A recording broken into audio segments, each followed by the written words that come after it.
Olá, eu sou a Juliana Mainardi, estou aqui hoje nesse vídeo para contar um pouquinho para vocês o que é a dependência emocional.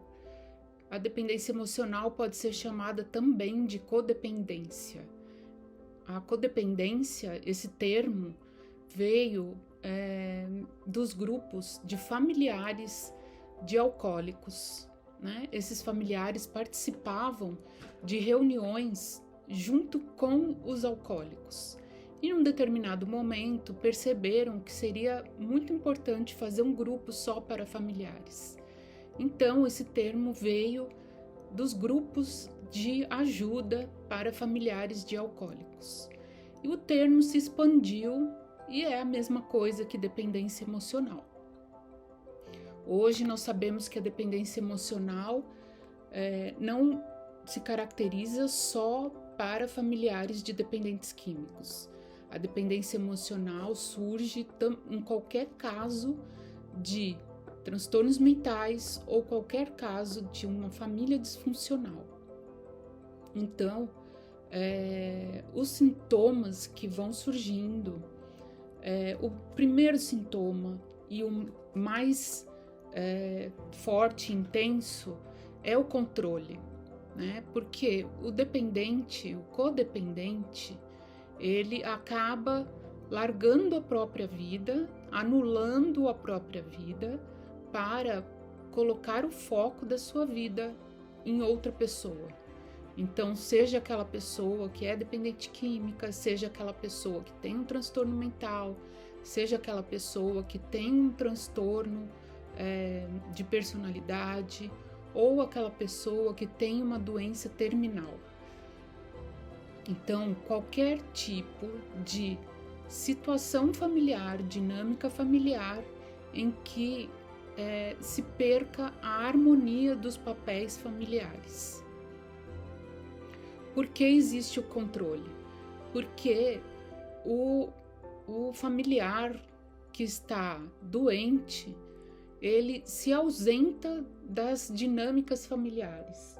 E o codependente, naturalmente, por já ter algumas características da infância e da adolescência, o codependente assume essas responsabilidades. E isso é uma dinâmica inconsciente, que a partir do momento em que você tem informações e que você passa a ter o conhecimento, você traz a sua consciência. E isso é muito importante para fazer uma reflexão e poder mudar os seus hábitos e mudar a sua vida. Existem outras características da codependência ou dependência emocional.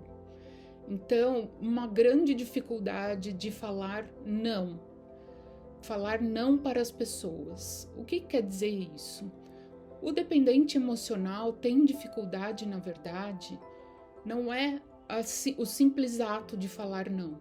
Existe uma dinâmica por trás disso, que é a dificuldade de colocar um limite, colocar limite para as pessoas, colocar limite e acaba deixando que as pessoas abusem de você. Abusar no sentido de ultrapassar os seus limites, né? Por que o dependente emocional tem essa dificuldade? Porque, na verdade, isso não foi construído. Isso foi deixado de lado justamente por ter vivido determinadas situações na infância e na adolescência. Então, é como se isso não tivesse existido na vida do dependente emocional.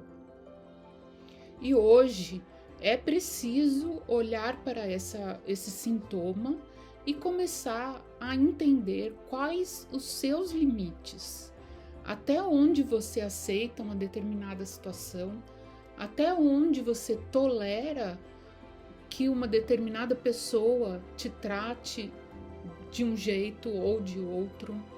Então, é colocando limites para como você recebe as coisas do mundo, as situações, as relações interpessoais, como as pessoas te tratam, e colocando esses limites E a partir do momento que você tem consciência de qual o seu limite, colocar esse limite para o outro, falar não, se torna muito mais fácil.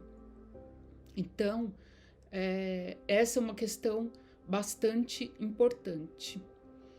E essa dificuldade de não agradar as outras pessoas. Da onde vem isso dentro da dependência emocional?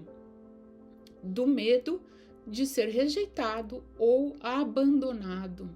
O dependente emocional tem muito medo de ficar sozinho. Por quê?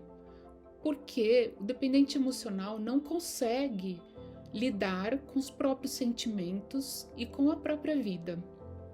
Então, é como se unisse o útil ao agradável.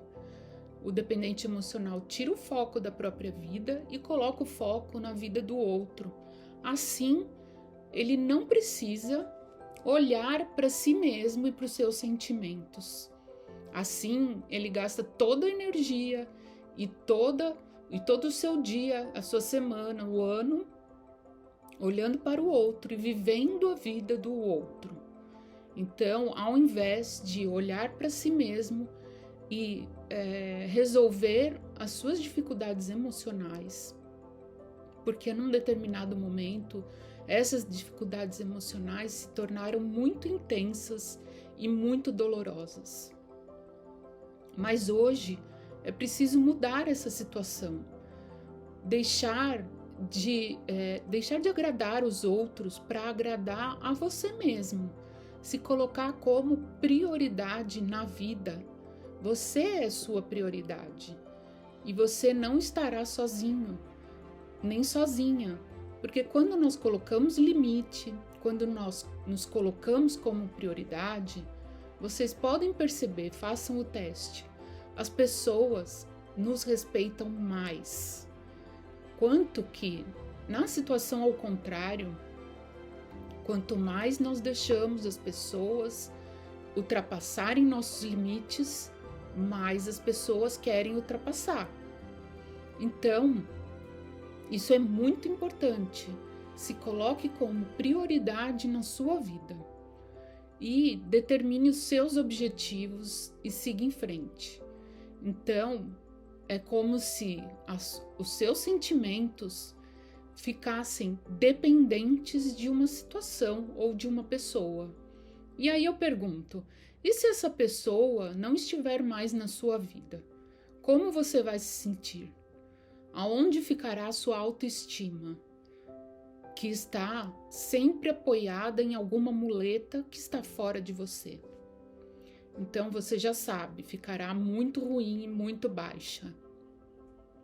Então, nós não precisamos de muletas fora de nós. Nós temos a nossa própria força, a nossa própria segurança. Precisamos conquistar esse ponto de segurança. Tenho certeza que todos conseguimos achar esse ponto de autovalorização e de autorresponsabilidade. Se você não se colocar como prioridade para a sua vida, vai chegar em determinado momento e você vai perceber que não fez nada por você, que você apenas viveu a vida dos outros e vai acabar se sentindo muito infeliz. Então, coloque o foco da sua vida em você. Comece a perceber quais as situações que te agradam e não te agradam. O que você gosta para você e o que você não gosta. Comece a fazer esse tipo de reflexão olhando para você mesmo. Assim você vai descobrir quais são os seus limites e como você pode colocá-los para as outras pessoas. Esse é um tema muito importante que com certeza eu voltarei a falar. Agradeço muito a vocês estarem me assistindo. Um grande beijo.